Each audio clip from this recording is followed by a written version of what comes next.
ये वीडियो देखने से पहले हमारे चैनल को सब्सक्राइब करें, लाइक करें और शेयर करें।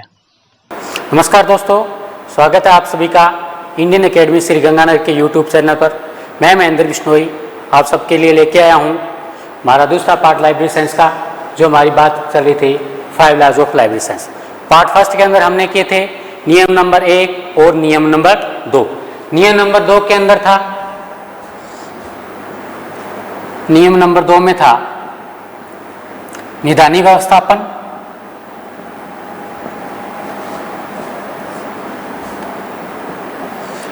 दूसरा था इसमें अपूपा।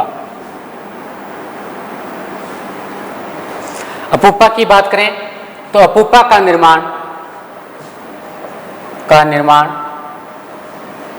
Doctor SR. रंगानाथन ने सन 1960 ईस्वी में किया था। सन 1960 ईस्वी में किया था।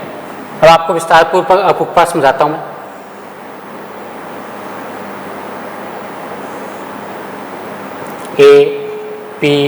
APUPA अपूपा का मतलब होता है एलाइन पेनुम्ब्रल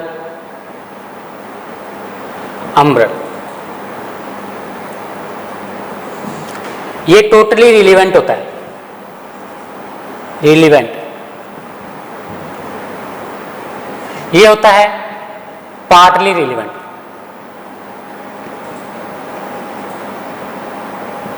ये होता है नॉन रिलीवेंट। अपूपा का प्रयोग किस लिए किया जाता है? निदानी व्यवस्थापन में इसका प्रयोग किया जाता है। Doctor SR. रंगानाथन ने दिया अपूपा, सन 1960 ईस्वी में अपूपा को दिया। देखिए, एक कोई भी आप वर्गीकरण पद्धति हम प्रयोग करते हैं, प्रत्येक प्रकार की वर्गीकरण पद्धति के अंदर किताबों को लेफ्ट टू राइट और टॉप टू बॉटम लगाया जाता है। लेकिन ये निदानी व्यवस्थापन के अंदर, अपूपा के अंदर क्या होता है, एक अलमारी के अंदर हम एक से अधिक सब्जेक्ट की लगभग जो किताबें होती है सब्जेक्ट वाइज लगाई जाती है। लेकिन अपूपा के अंदर जो आप चाहें तो जो रिलीवेंट किताबें हैं एक दूसरे की, तो वो हम इसके अंदर 3 प्रकार से लगाई जाती है। बीच में के अंदर वो किताबें आती हैं जो टोटली एक दूसरे से संबंधित होती है। पी के अंदर, यू के अंदर वो किताबें आती है, पी के अंदर वो किताबें आती है जो यू के कुछ हिस्से तक संबंधित होती है इनसे। लेकिन ए के अंदर, लाइन के अंदर कौन सी आती है? नॉन रिलीवेंट किताबें। नॉन रिलीवेंट किताबें जो अलमारी के दोनों कॉर्नर के ऊपर लगती है। ये था हमारा अपूपा, जिसका निर्माण किया था। प्रयोग ये दोनों क्वेश्चन ये बना था केवीएस के अंदर, जो ये बना था इसके अंदर थर्ड ग्रेड के अंदर। अपूपा का जो प्रयोग है,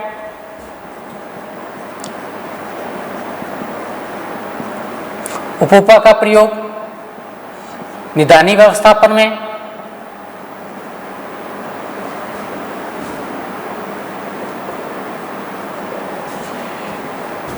वह क्लासिफिकेशन, वर्गीकरण में किया जाता है। पुस्तकों का वर्गीकरण में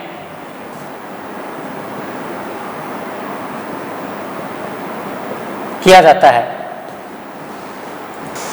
यह था हमारा 2 नंबर नियम जो हमने कंप्लीट किया। नियम number 3,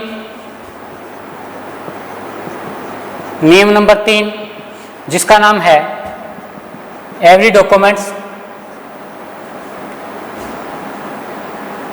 to its reader, to its reader.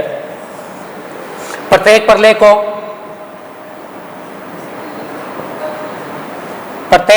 को उसका पाठक मिले। दूसरा नियम था every reader to its documents. उसके अंदर हमने पढ़ा था प्रत्येक पाठक को उसका अभिलेख मिले। नियम नंबर 3 है every documents to its reader, जो हमारे पास जो भी प्रलेख है उसको उसका पाठक मिले। सबसे पहले हमने जो प्रलेख है उसको पाठक कैसे मिलेगा? नंबर 1 बात, पुस्तक चयन,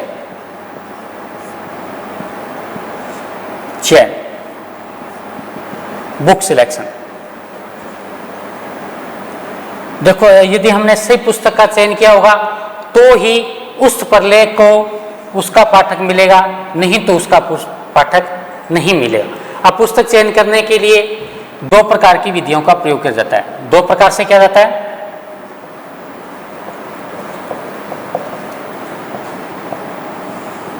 नंबर एक बात करें तो बुक सिलेक्शन कमेटी होती है, पुस्तक चयन समिति, ये किसी भी प्रकार के पुस्तकालय की स्थायी समिति होती है, इनके द्वारा किया जाता है। दूसरा इसके अंदर होती है डिमांड रजिस्टर। डिमांड रजिस्टर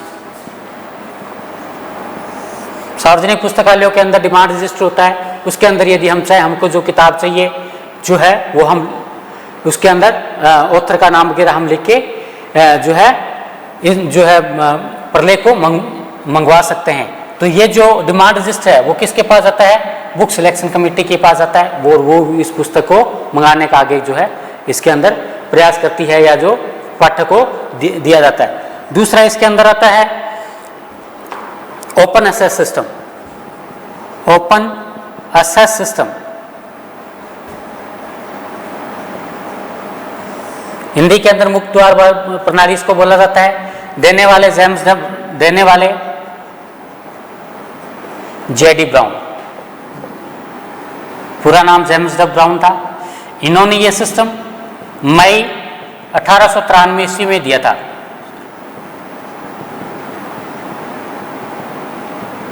इस सिस्टम का प्रयोग, इस पद्धति का प्रयोग 1894 ईस्वी से ब्रिटिश पुस्तकालयों में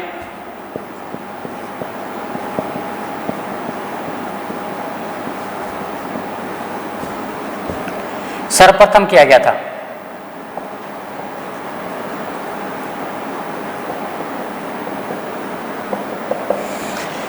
इस पद्धति का भारत के अंदर, इस पद्धति का भारत में डॉक्टर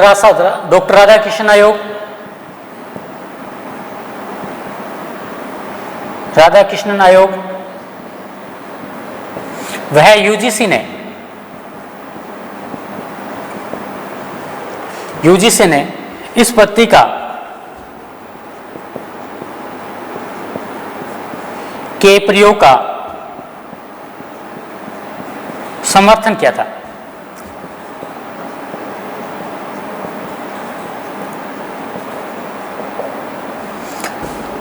नियम नंबर 3 की हम बात करें तो इसके अंदर आता है विस्तार सेवा। विस्तार सेवा एक्सटेंशन सर्विस जिसको बोला जाता है, एक्सटेंशन सर्विस। एक्सटेंशन सर्विस विस्तार सेवा में आता है पुस्तकालयों की ब्रांचें बनाना, पुस्तकालयों की ब्रांचें बनाना,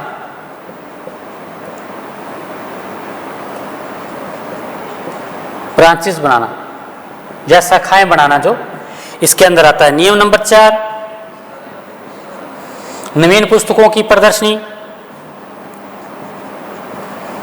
नवीन पुस्तकों की प्रदर्शनी वह अनुसूची का प्रकाशन, वह अनुसूची का प्रकाशन, वह अनुसूची का प्रकाशन। नियम नंबर 5 सूची में, अनुसूची में अंतरिक्त अभिगमों के सहलेखों का समावेश, सहलेखों का समावेश। नियम नंबर 6 नंबर पुस्तक तकनीक।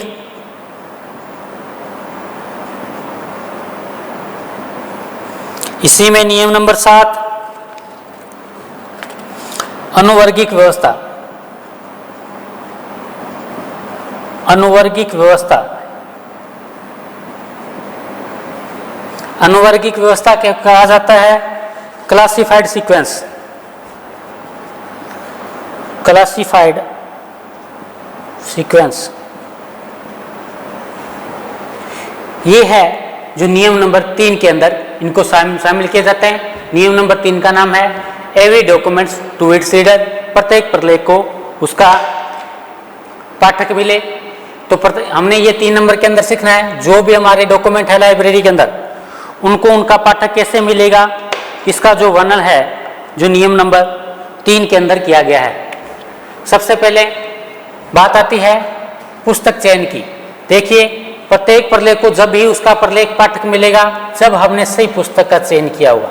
यदि हमने गलत प्रलेख का चयन कर लिया है तो उस प्रलेख को उसका कभी भी पाठक उसको नहीं मिलेगा। तो उसके लिए क्या सबसे पहले ध्यान रखना है कि पुस्तक चयन जो है इसी प्रकार किया जा सके कि उस प्रलेख को उसका पाठक मिल सके। तो इसके लिए पुस्तक चयन 2 प्रकार से किया जाता है।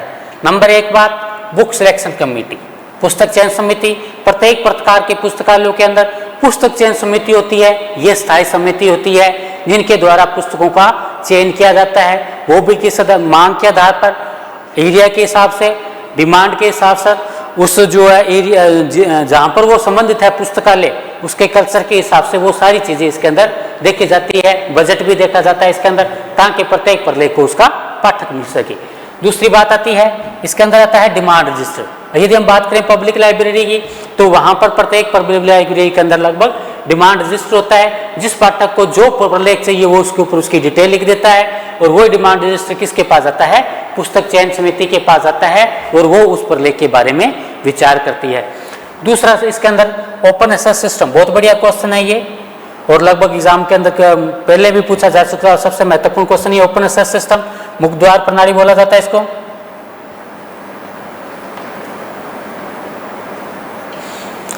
मुक्त द्वार पर देने वाले JD brown, James dub brown ने सर्वप्रथम ओपन एक्सेस सिस्टम दिया था।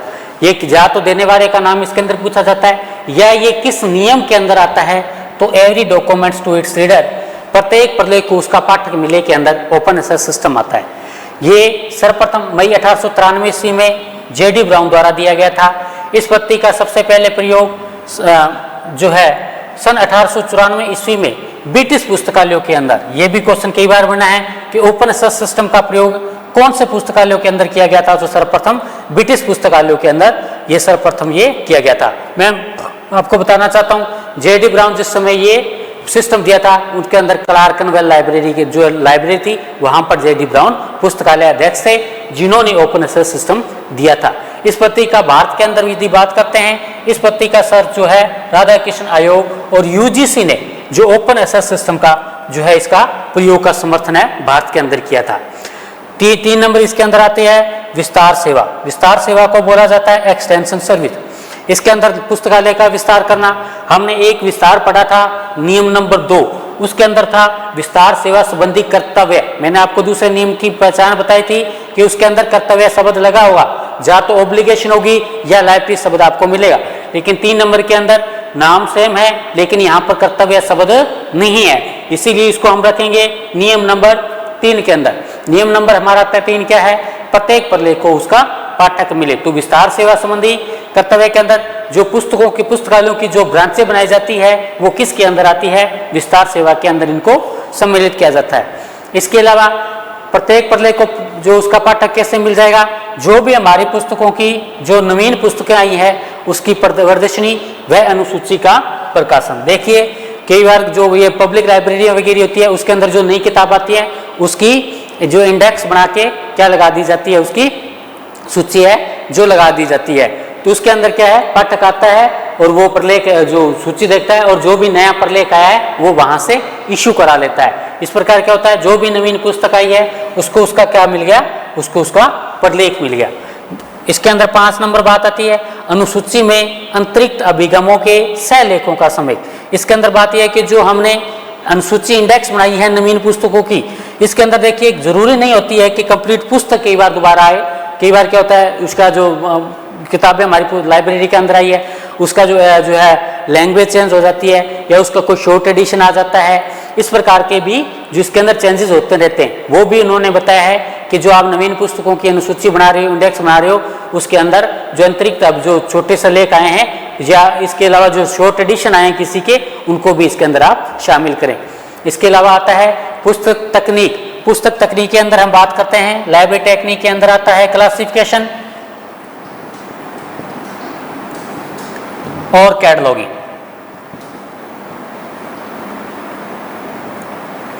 इनका भी बहुत महत्वपूर्ण योग होता है। यदि देखिए कोई किताब आई है, देखो ये सारा क्लासिफिकेशन क्या चीज होता है, प्रत्येक पुस्तक के अंदर इसके अंदर जो क्लासिफिकेशन हम करते हैं तो प्रत्येक किताब को आर्टिफिशियल नंबर दिया जाता है, आर्टिफिशियल लैंग्वेज होती है जिसके अंदर जैसे हम सीसी के अनुसार करें, जैसे हमारी लाइब्रेरी के अंदर किताब आई है लाइब्रेरी साइंस की, लाइब्रेरी साइंस की, तो उसको हम देंगे 2 का मतलब होता है लाइब्रेरी साइंस, लेकिन हमने क्या कर दिया उसको क्लासिफिकेशन में गलती कर दी, उसका नाम दे दिया एक्स।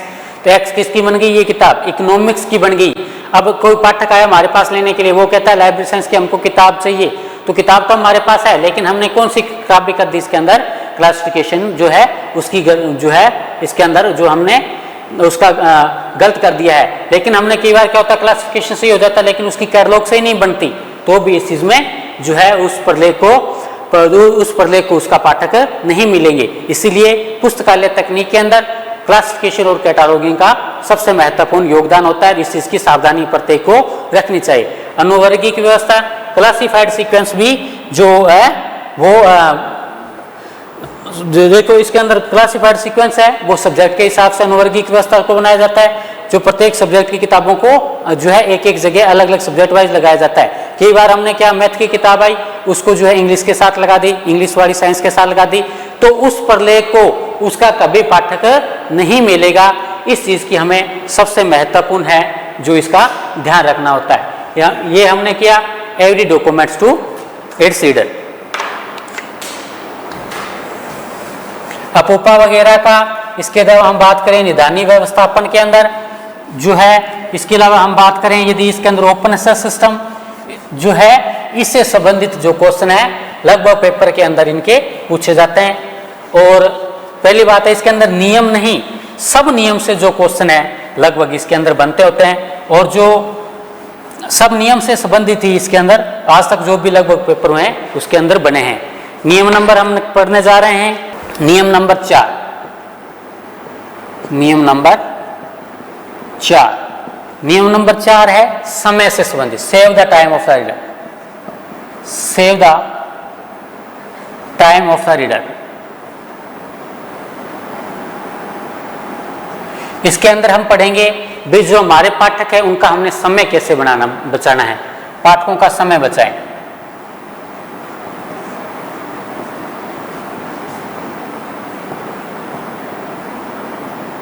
देखिए समय की बात चल रही है तो समय 2 प्रकार का होता है, समय 2 प्रकार का होता है।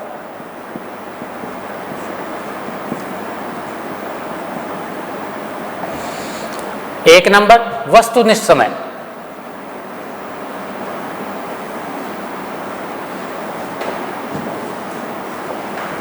वस्तुनिष्ठ होता है वास्तविक समय।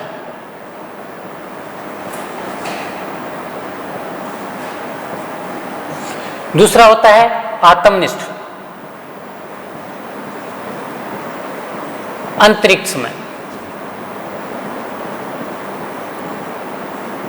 देखिए किसी चीज को हम यदि किसी पुस्तक को लेने के लिए जाते हैं और जो वास्तविक समय लगता है उस वस्तु को प्राप्त करने में, वो क्या होता है उसका वास्तविक समय, और वस्तुनिष्ठ उस वस्तु को प्राप्त करने में जो वास्तविक समय लगता है वो वस्तुनिष्ठ समय होता है। आत्मनिष्ठ समय कौन सा, जो अंतरिक्ष समय लगता है वो किसकी श्रेणी में आता है, आत्मनिष्ठ समय की श्रेणी के अंदर आता है।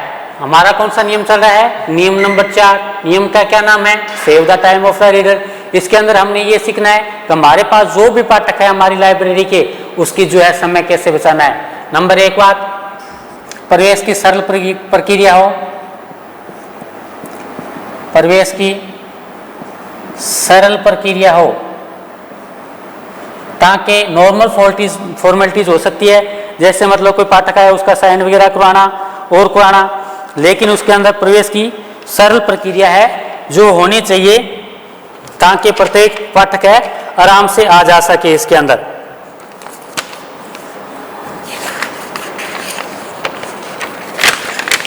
दूसरा क्लासिफिकेशन वह कैटलॉगिंग।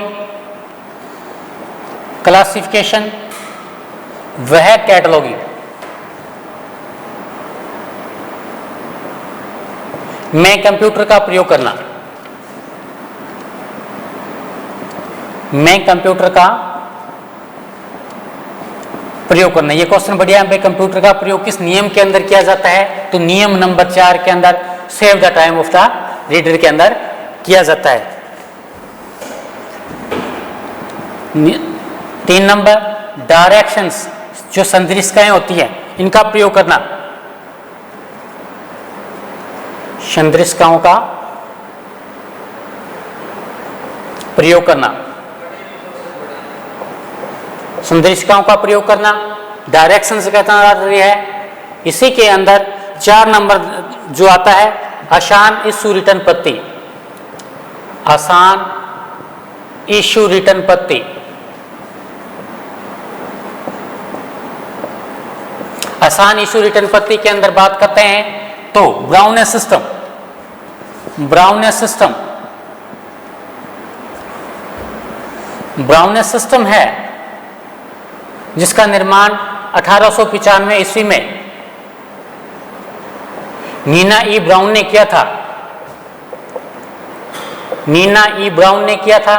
सबसे आसान इशू रिटर्न पत्ती के तौर पर इनको जो है जाना जाता है। इसी के अंदर जो 5 नंबर बात आता है संदर्भ सेवाएं। रेफरेंस सर्विस का प्रयोग करना। 6 नंबर बात इसी के अंदर प्रलेखन सेवाएं।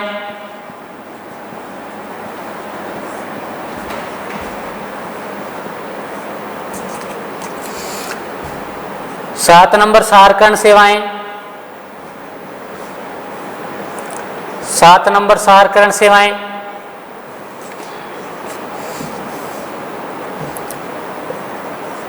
लाइब्रेरी गाइड्स, पुस्तकालय का किस प्रकार प्रयोग करना है, ये सारे किस नियम के अंदर आते हैं? नियम नंबर 4 के अंदर आते हैं। और हमने इसके अंदर ये पढ़ना है कि पाठकों का समय हमने किस प्रकार जो है बचाना है। आगे आएगा नियम नंबर 5 जिसका नाम है library is a growing organism. Library is a growing organism. पिछले 3rd ग्रेड का क्वेश्चन है ये। ऑर्गेनिज्म, पुस्तकालय एक वर्धनशील जीव है। पुस्तकालय एक वर्धनशील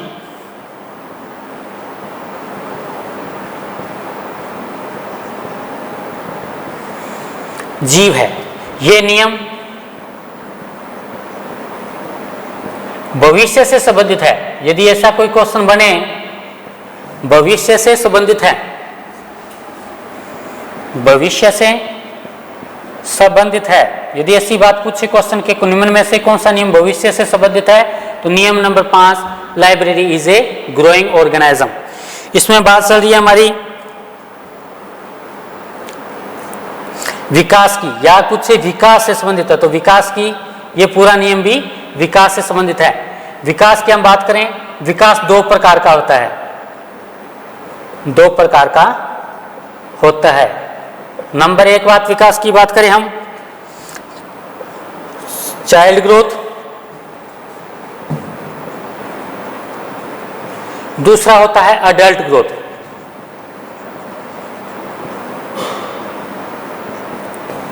चाइल्ड ग्रोथ वो होता है जो दिखाई दे। दूसरा आता है अडल्ट ग्रोथ जो दिखाई नहीं देता है।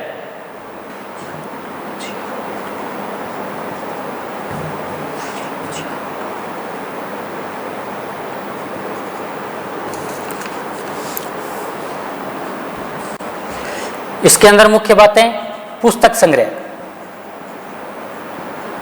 जितनी अच्छी पुस्तकों का संग्रह होगा उतना ही जो उसका भविष्य होगा और उतना ही उसका विकास होगा।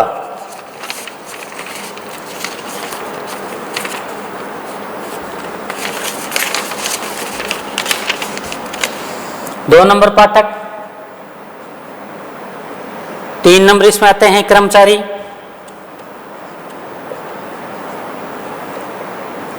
4 नंबर आता है इसमें भावी प्रावधान,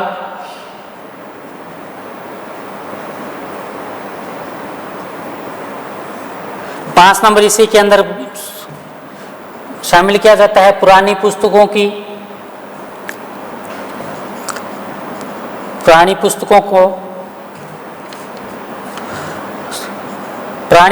व अनुपयोगी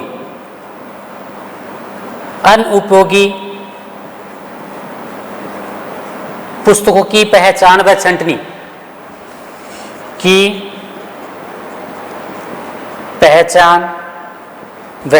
छंटनी, जिसको जो बोला जाता है वेडिंग आउट, इसी को ही बोला जाता है राइट ऑफ। बहुत बढ़िया क्वेश्चन है ये क्वेश्चन बना था दिल्ली सबॉर्डिनेट के अंदर जो एग्जाम हुआ था उसी के अंदर। 6 नंबर बात करें CD DVD का प्रयोग,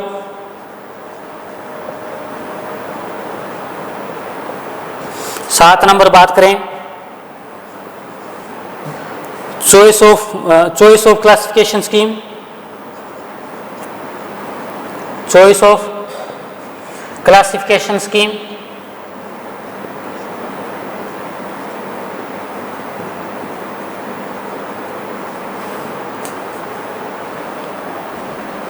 ये जो सारे नियम हैं, ये सारे नियम नंबर 5 से संबंधित है।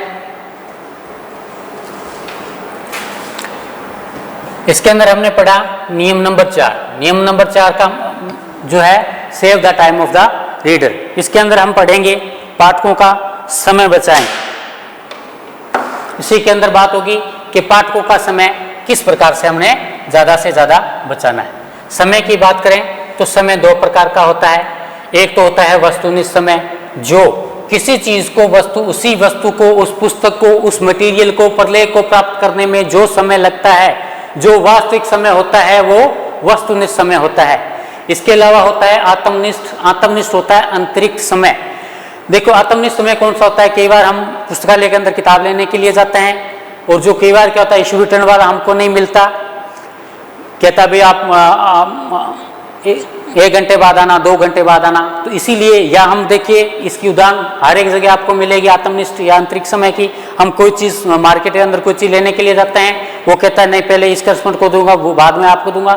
ऐसी कोई भी बात हो जो हमें ये फील हो कि ये समय हमारा आंतरिक लगता है, वो आत्मनिष्ठ समय की श्रेणी में के अंदर रखा जाता है। तो इसके अंदर हम बात करेंगे हमारे पाठकों का ज़्यादा से ज़्यादा समय बचाना है। वो कैसे बच जाएगा, जो प्रवेश की इसके अंदर सरल प्रक्रिया हो, पुस्तकालय के अंदर प्रवेश की सरल प्रक्रिया हो, ताकि पुस्तकालय में प्रवेश की सरल प्रक्रिया हो ताकि पाठकों का ज़्यादा से ज़्यादा समय बच सके। इसके अलावा क्लासिफिकेशन व कैटलॉगिंग किससे हो, कंप्यूटर दो। अब एक क्वेश्चन इस प्रकार से बनता है कि पुस्तकालयों के अंदर कंप्यूटर का प्रयोग करना किस नियम के अंदर आता है। उसका उत्तर होगा save the time of the reader, पाठकों का समय बचाएं। वो किसकी श्रेणी के अंदर आएगा, 4 नंबर की श्रेणी के अंदर जो है हमारा नियम है। इसी के अंदर जो पुस्तकालय के अंदर कंप्यूटर का प्रयोग करना, इसके अंदर रखा जाता है इसको। नियम नंबर 3 डायरेक्शंस संदृश्य। अब डायरेक्शंस की बात करते हैं। डायरेक्शन का प्रयोग लगभग प्रत्येक जगह किया जाता है। जैसे हम NS हाईवे पर चलते हैं या रोड के ऊपर चलते हैं तो ये संदृश्य जो है ये किसके लिए होता है, टाइम सेवर के लिए ही इनको लगाया जाता है।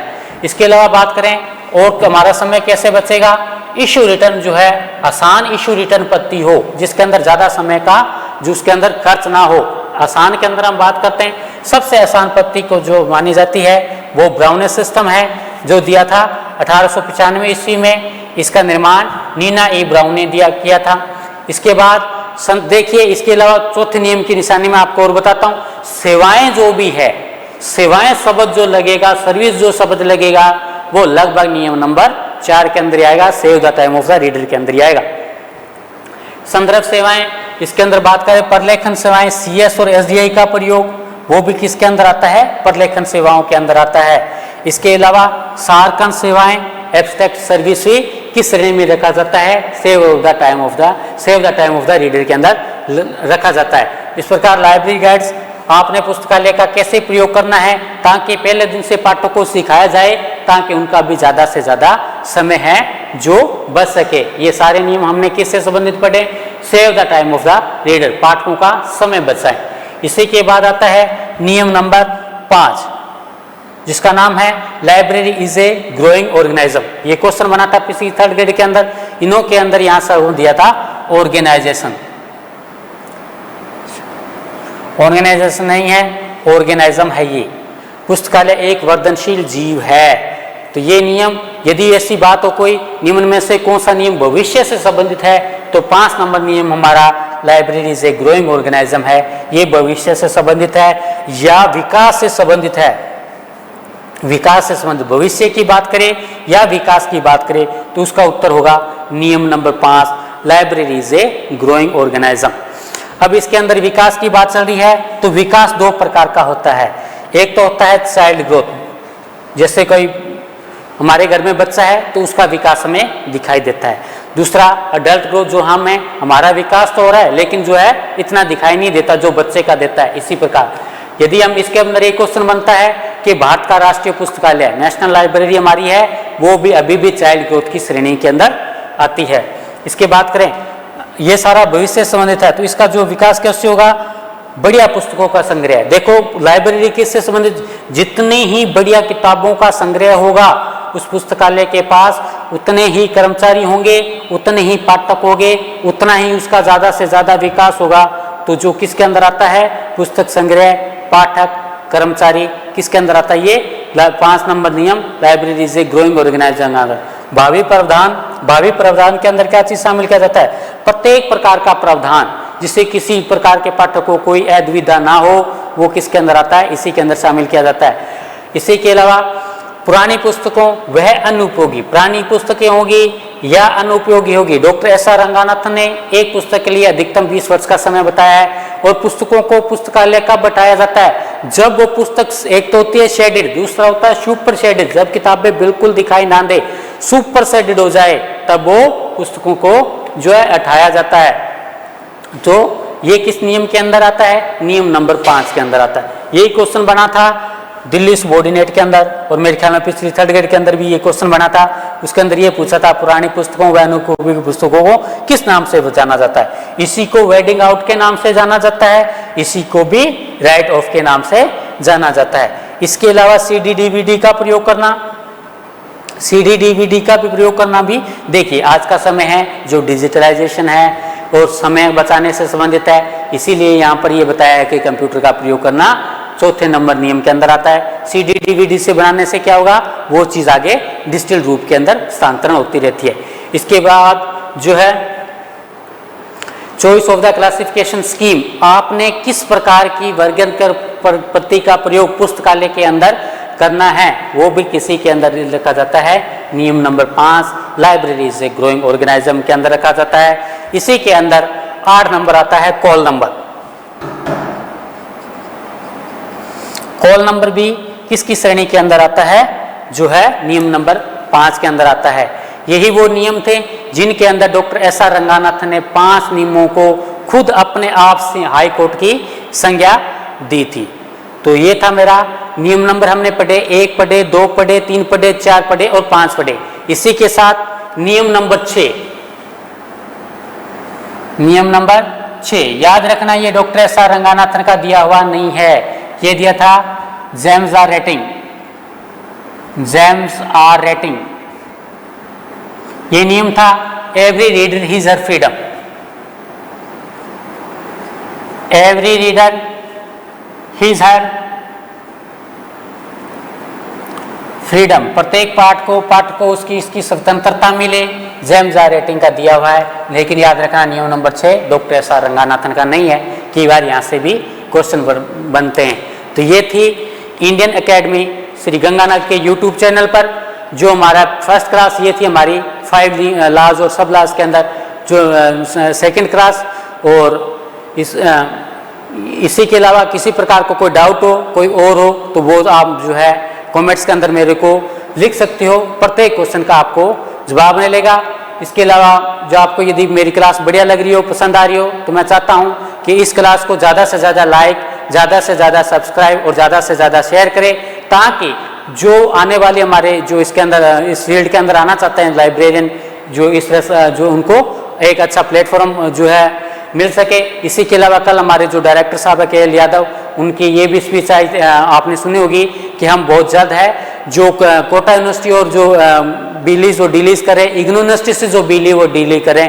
पूरे राजस्थान के अंदर प्रथम बार इंडियन एकेडमी श्री गंगानगर है जो लाइव कास्ट के थ्रू जो टेक्निकल प्रोग्राम है, जो टेक्निकल सब्जेक्ट है क्लासिफिकेशन और कैटालॉगिंग, उसी का भी ऑनलाइन जो है बैच शुरू करिए।